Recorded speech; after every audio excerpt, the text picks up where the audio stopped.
Happy Friday, everybody. Welcome back to another edition of Gear Focus Friday.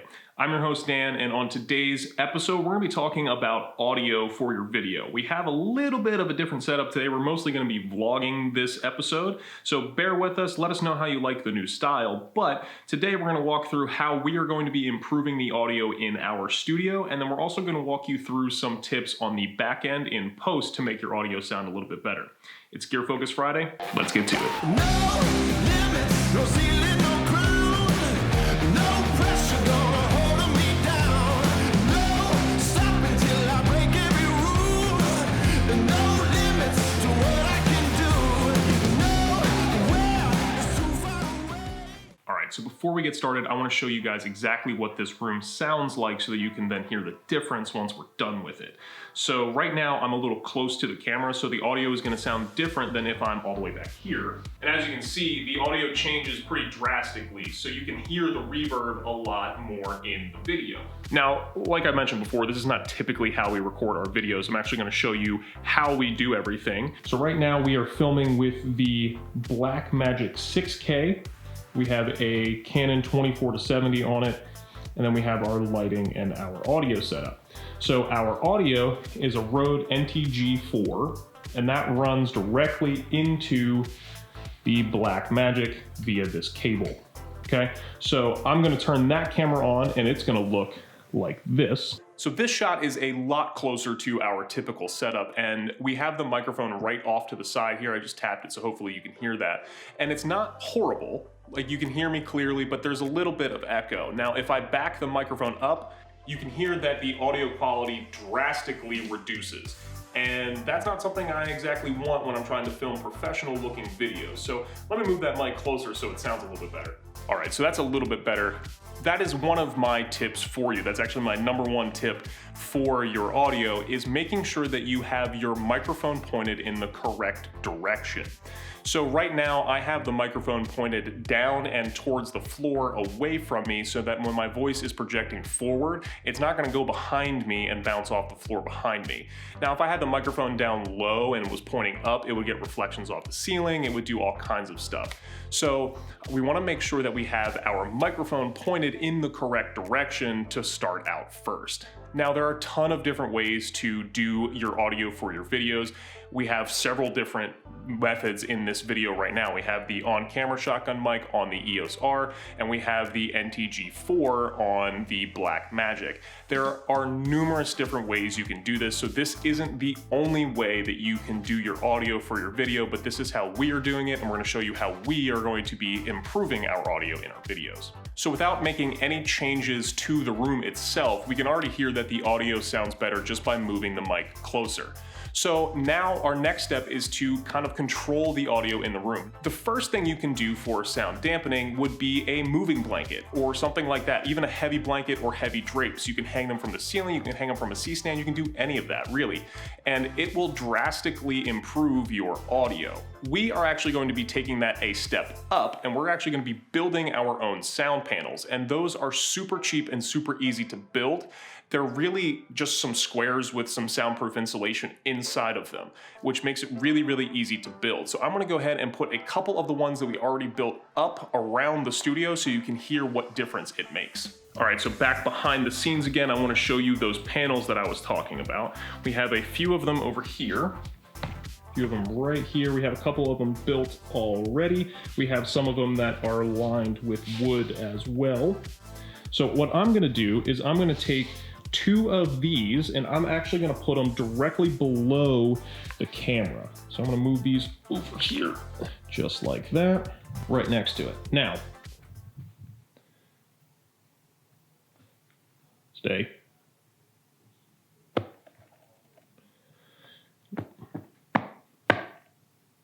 All right, hold on one second. So something every studio should have are these clamps right here. You can get them at any hardware store, you can get them at Home Depot, you can get them pretty much anywhere. And what we're gonna do is we're actually gonna take these two panels and we're gonna clamp them together in the back just to give it a little bit more stability. So as you can see, I just went ahead and I just clamped them behind, and I actually used the one on the bottom here as a little bit of a stand, so you can actually double up the use of those clamps. It's really kind of useful. So the reason I put those sound panels over there is because when I am shooting here in my normal spot, my voice travels directly that way. So I want to make sure that I stop the initial reflection off of the back wall by making sure that the sound hits those sound panels before it gets to the wall and then reverberates off the wall and gets back to me. So now back at the main angle, you can hear that there's a little bit of an improvement in the audio just by adding those two sound panels directly below the lens of the camera. It's really kind of cool. The next step for us is because we have hardwood floors and we have a hard drywall ceiling, we're actually going to be putting some sound panels on the ceiling to let some of those reflections get absorbed at the ceiling. The reverberations that you hear in the room are actually the sound waves bouncing back and forth off of the walls. So when you have square walls and square surfaces and hard surfaces, sound just bounces all over the place. So the point of what we're doing here today is to control all of that and to minimize those reflections off of those hard surfaces. Now, I do want to mention that you actually don't even have to build sound panels at all. Like I mentioned earlier, you can use sound blankets or moving blankets or anything like that to help control your sound in the room, but also things like furniture, like couches or chairs or rugs or anything like that will also help destroy the reverberations that are going on around the room. And that will definitely help you get some better sound quality. So now let's go ahead and jump into the process of building one of those sound panels that I just showed you, and then we're going to hang them on the ceiling. All right, so Matt and I are gonna run to Home Depot. We're gonna get some materials to build one of those sound panels that I just showed you. So we will see you when we get there. I can go on this way. What's that? You can go on this way. That way? Yeah. Oh, okay. Yeah, we need one of those. No.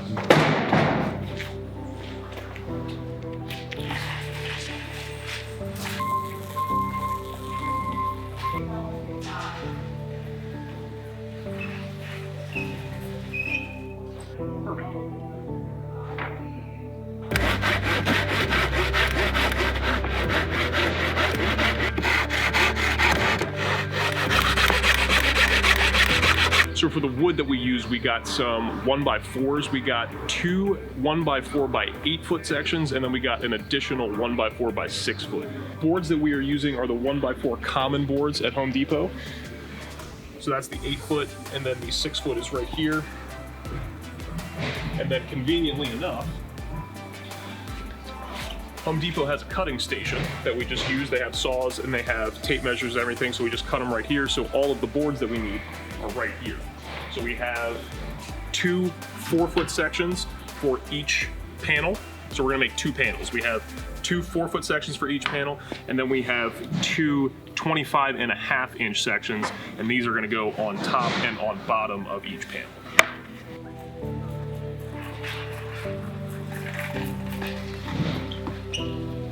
So not every Home Depot has the materials that you're going to need. Sometimes they don't have the soundproofing insulation like the one by my house does, but the one by Matt's house does not. But if your Home Depot doesn't, we'll leave a link in the description down below for some stuff you can buy off Amazon and just have it shipped directly to your door. So you don't actually need these to make these panels, but if you want to make your panels look nice and clean and keep them nice and strong, we definitely suggest getting this Craig pocket hole jig. So depending on how you're going to be fastening these to whatever surface you're going to be fastening them to, like for us, we're going to be hanging them from the ceiling, so we're going to get some chain to hold it from the ceiling up directly above my head. So we're going to be using these to hang them from the ceiling, like these are going to actually attach into the studs in the ceiling. You don't necessarily have to use something like this, but you definitely can, and we're going to hang directly from the ceiling, but you can also use these if you're going to be hanging them on the wall. All right, so we're back from Home Depot now, so we're going to go ahead and we're going to build one of these panels. We're just going to do some B-roll of this because if we showed you every single step for building these panels, it would just take way too long. So we're going to go ahead and we're going to build the panel, then we'll show you what it looks like when it's done.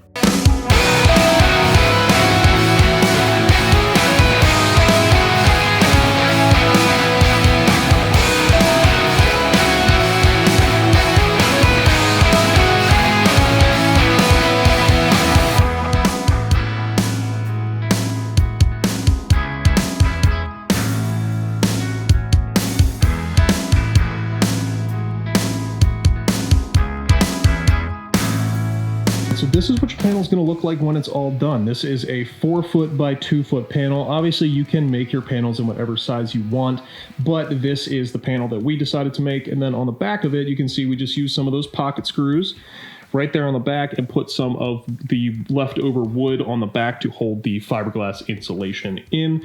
And then we just wrapped the fabric around the sides, folded it nicely in the corners, and just stapled it into place. All right, so now that the panel is finished, our next step is to hang it from the ceiling. So what we're gonna do is we are going to find the holes that we need to drill by using our stud finder to find the studs.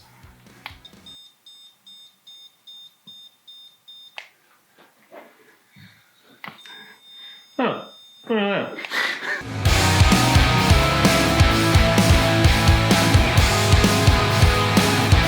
Just real quick so you guys can see what we did here. We just went ahead and we just hung the panel directly onto the ceiling, directly above our shooting location.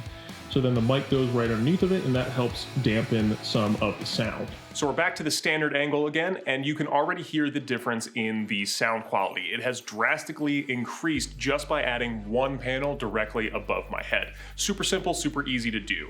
Now, moving forward, the next thing we can do to help our audio is some post-processing. So let's go ahead and jump onto the computer and see what we can do inside our editing suite.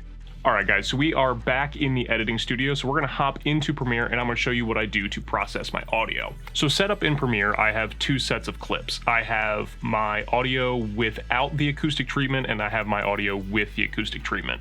So I'm gonna show you how I process both of those. And the great thing about Premiere is we don't even have to leave our editing window. So up in the top left, there is an audio track mixer, and it looks like this. Now, if you don't have these white drop downs, there's an arrow up here in the top that will drop those down. What these are the plug-in slots for your audio. So what I'm gonna do is I'm gonna go ahead and hit this drop down, and the first thing that I like to do with my audio is I like to do some compression just to kind of level things out and even everything out and make it nice and loud. So what I'm gonna do is I'm gonna hit the Dynamics plugin, and that's gonna pull it up right there. So let's go ahead and go to our first clip, which is me in the studio before we did any of the acoustic treatment. You can see that there's no acoustic treatment on the walls and there's nothing on the ceiling. So let's hear what that sounds like real quick. Talking about how to make your audio sound better in your room, and then after that, we're gonna be talking about how to make your audio sound better once it's been recorded. Okay, so you can hear that it doesn't sound all that great and it sounds pretty low. So typically what I like to do is to start off, I like to get my audio to sit around -12 dB. So in order to do that, I'm gonna come into the compressor, I'm gonna turn the compressor on, and for voice, I generally like to do a pretty light compression of about 3. So this is a 3-to-1 compression ratio. And I'm gonna take my threshold down to about -30 dB, and you'll start to see it when I play the audio. You'll start to see it move up here in the red. Talking about how to make your audio so it's just barely touching here.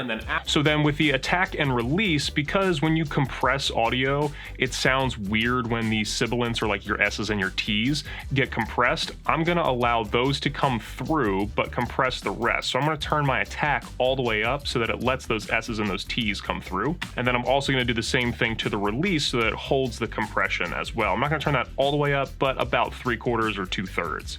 You can hear there's a little bit of a change. I'll play that one more time for you. Talking about how to make your audio sound better in your room, and then after that, we're gonna be talking about... So because when you compress something, you're actually taking the signal and squeezing it together, you're gonna lose a little bit of volume. So what I'm gonna do is I'm gonna take this makeup knob and I'm gonna push it up until I see my audio hit around -12 dB. All right, so we're right around -12 dB. So then the next thing that I like to do is EQ. And EQ is just your standard equalizer. So we're gonna go to Filter and EQ, and I like the parametric equalizer, and I like it because it lets you visualize everything. I'm a very visual person, so I like to visualize everything. So without even listening to the audio, something that I like to do, particularly with speech, is I like to put a high pass and a low pass filter on everything. And I make these the most aggressive cut that I can. And then on the low end, I'm gonna put it at 100 hertz. Now, especially with speech, you don't have anything below 100 hertz. There's not many people on this earth that can speak and have their frequency be below 100 hertz, so this is all just wasted frequency, and it often makes things sound pretty bad. Now, on the upper end, 18K is about where I like to leave it. it just cuts out some of the high, like tinny kind of stuff. So because of the way this equalizer works, you can see that there's a lot of frequencies in this range. So this is generally where my voice sits, and then I have another peak up here. So what I'm gonna do is the 400 to 500 hertz range is what's known as the mud range. So I'm actually gonna take this down a little bit, and I'm gonna widen out my Q, or the width of it, just a little bit, just to pull those lower mid frequencies down. So that just kind of clears your audio up a little bit. And then just to help it pull out a little bit more, you can see that the peak of my voice is right around 2500 or 3000 hertz. So let's go ahead and pull that up just a little bit as well. Now these upper frequencies will allow your voice to cut through the mix a little bit more. So especially if you have like music tracks or anything like that underneath, these upper mids will allow you to cut through. So let's go ahead and see what all of this sounds like without the processing first, and then I'll turn the processing back on as we're listening so you can hear what each one does. Talking about how to make your audio sound better in your room, and then after that we're going to be talking about how to make your audio sound better once it's been recorded. So we're going to go through and we're going to show you how exactly we decide. So the next thing that I'm going to do is I'm going to try to get rid of that pesky reverb, or at least as much as I can in post. Now we can't always remove everything in post, but we can do a pretty decent amount of work just with the plugins that are already in Adobe Premiere Pro. So like I mentioned, the de-reverb plugin in Adobe Premiere Pro is actually pretty good. So it's under noise reduction and restoration under de-reverb. So I'm gonna pull that up and I'm gonna open this up, and it comes at about 40%. So let's hear what that does. Talking about how to make your audio sound better in your room, and then after that we're going to be talking about how to make your audio sound better once it's been recorded. So we're going to go through. That's a pretty noticeable difference. It's a little much for me, so I'm going to dial that back just a hair, but that actually sounded significantly better. I'm really impressed with this de-reverb tool that Premiere has. It really makes things pretty easy, and it's really straightforward. The majority of what you're doing is just this one knob, and if you know that certain frequencies are what are reverberating off your walls, then you can go ahead and just use these down here to kind of pinpoint exactly where the de-reverb is going to be focusing. So let's go ahead and jump over here to the studio setup. So you can see where the mic is placed. It's pointed directly at my mouth. So this is a little bit of a different microphone setup. This is the NTG4 pointed directly at my mouth. So we're pretty much going to do the exact same thing to this track as well. We're going to be boosting the same frequencies, and we're going to compress it a little bit too. And then we'll also do some de-reverb. So I'm going to do that real quick, and we'll be right back.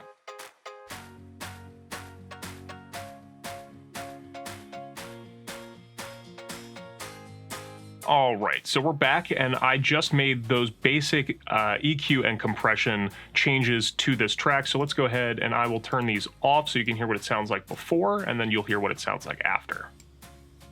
And as an audio engineer, it really bugs me when people talk about this. When you are controlling sound in the room, that is sound. So that already made a pretty big difference. Now again, you can still hear some of that reverb in my voice, but we can go ahead and hit it with that de-reverb tool again. And this is without me even opening the plugin. Dampening. Soundproofing is a completely different thing. It's a completely different science. So please, for my sake, stop calling it soundproofing. It's not, it's sound dampening. This de-reverb plugin is just absolutely fantastic. I really can't get over how good this tool is, especially for something that's free. All right, so let's jump over here later on in the timeline to things that sound a little bit better right off the bat. So let's take a listen to what this sounds like. This was recorded with a microphone on top of the camera directly underneath of that new cloud that we put in. Now I went ahead and I already disabled all of the plugins that we had before, but I'm gonna use pretty much the same settings, and we'll see what it does as we move forward. So I'll turn them on one by one. Probably gonna add a few more panels, at least one more on the ceiling here, if not a few more on the walls, just to kind of control things a little bit more. But you can see just from one sound panel on the ceiling directly above my head. So see there, the de-reverb actually made it sound worse. So you just have to kind of play with it a little bit, especially if you don't have a ton of reverb. But if we take this and we turn it way down, that helps clean it up a little bit. Now remember, this was with one single panel on the ceiling. So if we jump back to the studio session here, I'm going to do the exact same thing. I'm just going to turn these on as we go. It has drastically increased just by adding one panel directly above my head. Super simple, super easy to do. Now, moving forward, the next thing we can do, and as you can hear again, that de-reverb makes things sound kind of weird, so I'm going to pull it down and see what we can do inside our editing suite. So generally speaking, when you are processing audio, your goal is to get it to be about what it sounds like as if you were there in person. Now, obviously, sometimes you want to make things sound a little bit better, like when we were in that room, we wanted to get rid of that reverb, but generally speaking, you want to try to make things sound as accurate to their original sound as humanly possible.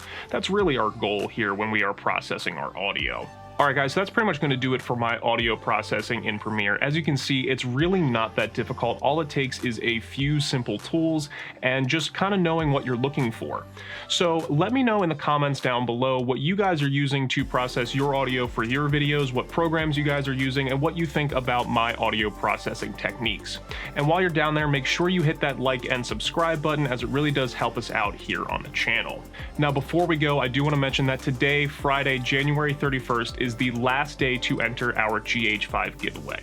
We are giving away a GH5 along with a lens, and the way you enter that contest is simply by listing a piece of gear on the Gear Focus Marketplace. Each listing on the Gear Focus Marketplace will give you an entry into the contest, so the more listings that you have, the more entries you have in the contest. Alright guys, so that's going to do it for me. Thanks for watching today, and I'll see you all next week. Peace.